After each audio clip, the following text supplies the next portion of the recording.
Já a Justiça trava um empréstimo milionário para o Vasco. Alex Arce na mira também do Cruz Maltino. Já o Vasco da Gama gastou quase 200 milhões de reais em reforços somente na era Pedrinho para o ataque. O problema é que tá faltando gol no Cruz Maltino. Bora falar também sobre as chances de rebaixamento no Campeonato Nacional. Tem últimas de mercado, bastidores, finanças e muito mais. Fala aí pessoal, sou Jorge Nicola, bem-vindos a mais um vídeo do canal, sempre bom ter vocês por aqui. Sem perder tempo, pedir para deixar like, se inscrever no canal e ativar as notificações antes das notícias. Rafael Navarro, ex-centroavante de Palmeiras e Botafogo, foi sugerido ao Vasco. O contato partiu do empresário André Cury, mas o Vasco não demonstrou interesse. Já o Flamengo notificou a agência de fair play financeiro no Brasil, pedindo uma avaliação da situação financeira do Vasco e de seu novo pedido de financiamento de 150 milhões de reais. Daqui a pouco eu já trato sobre esse pedido recusado pela Justiça. Bora te atualizar sobre as chances de rebaixamento, também levando em consideração os números dos matemáticos do GE. A Chapecoense virtualmente rebaixada, ela só tem 0,22% de chances de permanecer na primeira divisão. Depois da Chape, o maior candidato ao rebaixamento é o Vasco, com 40,9% de chances de ficar na Série A. Em seguida aparece o Remo, 43,1%, o Mirassol, 53,7% de chance de permanecer, o Grêmio com 61,7% e o Internacional com 62,4%. Vitória do Santos contra o Vasco foi fundamental. O Peixe hoje tem, segundo o GE, 76,5% de chances de permanência. O Coritiba, 87,5%, o Vitória, 90,1% e o São Paulo, 91,5%. Não é o que eu percebo, por exemplo, de torcedores são paulinos, que estão absolutamente desesperados com a chance de rebaixamento do time, até pela falta de vitórias. Desde que foi contratado, o Dorival Júnior ainda não conseguiu vencer no Campeonato Nacional. Gostaria que você usasse o espaço para comentário para opinar sobre esses valores, esses percentuais divulgados pelo GE. Confesso que eu considerei os números muito altos para alguns times que têm jogado pouca bola. Responda rápido qual o principal problema do Vasco hoje. Imagino que você tenha citado a falta de gols. E aqui que vem a conclusão surpreendente. Desde que Pedrinho se tornou presidente do Vasco, o clube gastou quase 200 milhões de reais em atacantes. E a verdade é que esses 12 reforços, que totalizaram 188 milhões de investimento, não deram conta do recado. Bora pra lista? O Brenner, o mais caro de todos, 31 milhões de reais. Inestrosa, reserva do reserva, 30 milhões de reais. Andrés Gomes, o único que se saiu bem, também custou 30 milhões de reais. Colídio, recém-contratado, 23 milhões. Nuno Moreira, 20 milhões de reais. Garré custou 15 milhões de reais. Maxime Domingues, 12 milhões. Spinelli, de pouquíssimo e baixíssimo aproveitamento, 10 milhões e meio de reais. E o Lloyd, 9 milhões de reais. Teve ainda o Jean Davi com 8 milhões de reais. Alex Teixeira e Emerson Rodrigues chegaram sem custos. A pergunta que eu faço para você, de todos esses que eu citei, qual foi o pior custo-benefício? E qual aquele que você não contrataria em hipótese alguma? O espaço para comentário está aberto para a gente ouvir aquilo que você pensa, beleza? E Alex Arce está na mira do Internacional e também do Vasco. Cruz Maltino dá preferência por um centroavante brasileiro, mas diante da escassez de bons nomes e oportunidades no mercado, o paraguaio de 31 anos de idade, que faz sucesso pelo Independente Rivadavia, passou a ser uma opção pretendida. Mas tanto o Inter quanto o Vasco vão precisar torcer pelo Fluminense na noite dessa terça-feira. Se o Rivadavia chegar às quartas de final, em sua primeira participação na edição da Libertadores da América, a tendência é que a diretoria do clube argentino não tope liberar o artilheiro.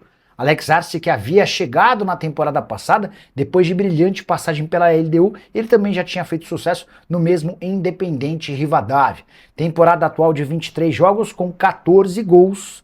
O Internacional não chegou a desistir do Alex Arce, mas vê essa negociação como cada vez mais difícil. A melhor temporada da carreira do Alex Arce, que antes de voltar para o Rivadavia chegou a ser oferecido para vários clubes brasileiros, foi em 2024. Com 44 jogos, 35 gols e 3 assistências. Péssima notícia para o torcedor Cruz Maltino, a Justiça travou o empréstimo que Marcos Lamacchia estava disposto a fazer ao Vasco, valor de 150 milhões de reais. Como o Vasco está em recuperação judicial, houve um pedido para que a Justiça aceitasse esse novo empréstimo no formato DIP. Recentemente, a Justiça já havia autorizado outro empréstimo de 40 milhões de reais, mas, nesse caso específico dos 150 milhões, não houve autorização. A Justiça determina que essa grana só vai poder ser utilizada pelo Vasco após auditoria da ICTS. Esse novo empréstimo é tratado como urgente para uma série de pagamentos e para o fluxo de caixa do Vasco. Até por isso, o Cruz Maltino vai acelerar o processo de pagamento da auditoria para tentar ter a resposta mais breve possível para avançar nesse empréstimo de 150 milhões de reais. Davi Weber, boa noite aqui de Volta Redonda. Essa pataquada do narigudo da Gávea com o Vasco vai ter sucesso? A agência da CBF pode punir o Bacalhau? Bora explicar essa história. Cara, o BAP é chato, cara. O BAP é chato.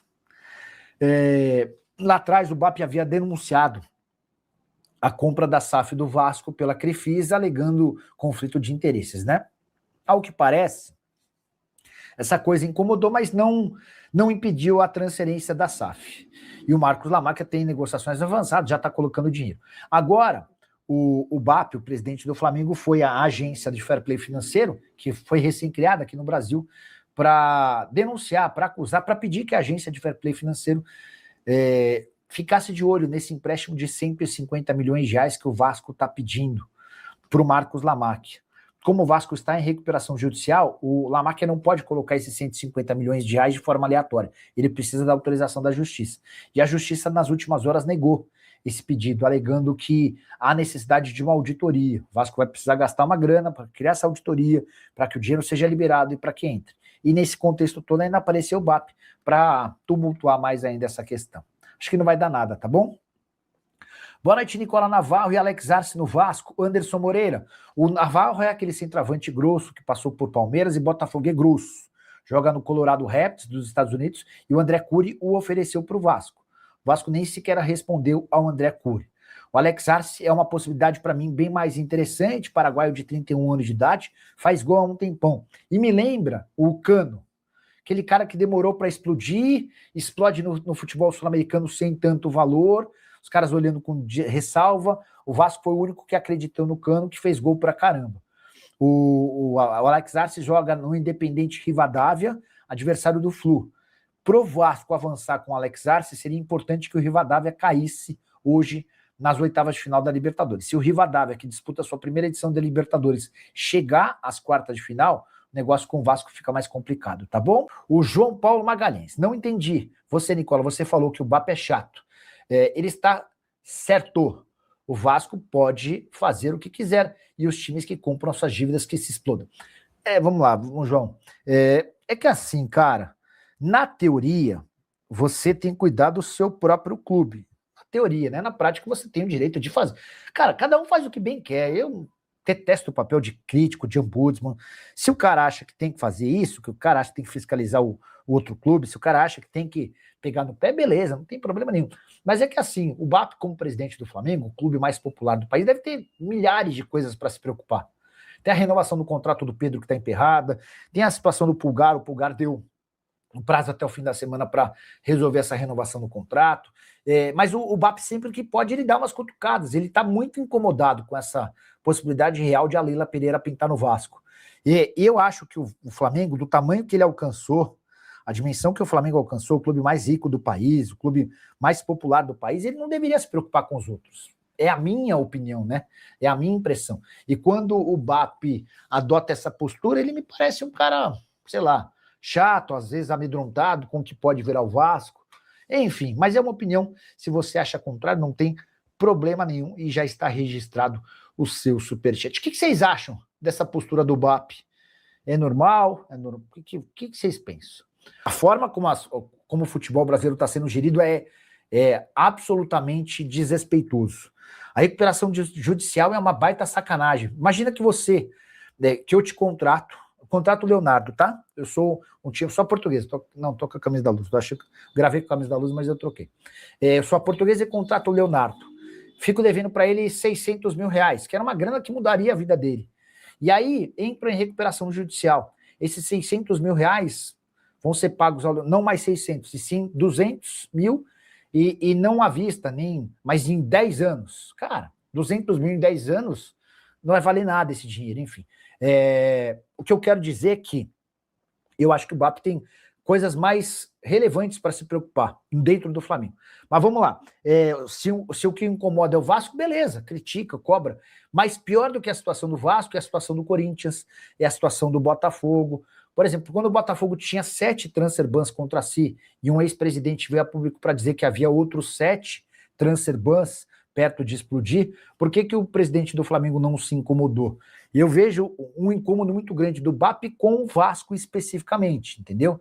Que ele brigue para que o futebol brasileiro deixe de ser caloteiro, que ele brigue para que 3 transfer bans se transformem numa perda de 6 pontos, eu daria toda a razão do mundo. Mas quando é só com um clube só, me parece meio que uma perseguição. Vamos lá, vamos pensar em coisas que possam melhorar o futebol nacional? Pessoal, a partir de agora, você sofreu o primeiro transfer ban, você fica proibido de inscrever atleta. Sofreu o segundo, mesma coisa. Sofreu o terceiro, você perde 6 pontos no Campeonato Brasileiro. Já pensou se isso acontece? Será que não vai criar nos próprios clubes uma fiscalização maior em relação a essa gastança maluca? Enfim. Nicola, imagina a Leila no Vasco, com essa torcida apaixonada e gigantesca. Manda um abraço para o Eduardo, Juan e Maria Sofia. A mensagem é de Jussier Moraes. Abraço, Jussier. E um beijo para Eduardo, Juan e Maria Sofia. Eu tenho certeza absoluta de que a Leila ainda não entendeu o engajamento, a paixão e o apoio da torcida vascaína. Cara, o torcedor do Vasco é uma coisa meio maluca, cara. Porque é um torcedor que só se ferra há muitos anos. O último título importante foi em 2016 e os caras não largam, os caras estão juntos, os caras fazem vaquinha. Se a Leila tiver a capacidade de organizar e recolocar o Vasco no caminho dos títulos, cara, ela vai alcançar um status. Aí ela vai. Se ela já anda super feliz com o futebol, ela vai ver o que é bom no lado do futebol. Aí, Nicola, mas não dá para discordar do BAP, nesse caso especificamente. Tem de se preocupar com o fair play financeiro, sim. Todos os clubes pagam suas contas em dia e todos os clubes que pagam a conta de dia deveriam exigir o mesmo.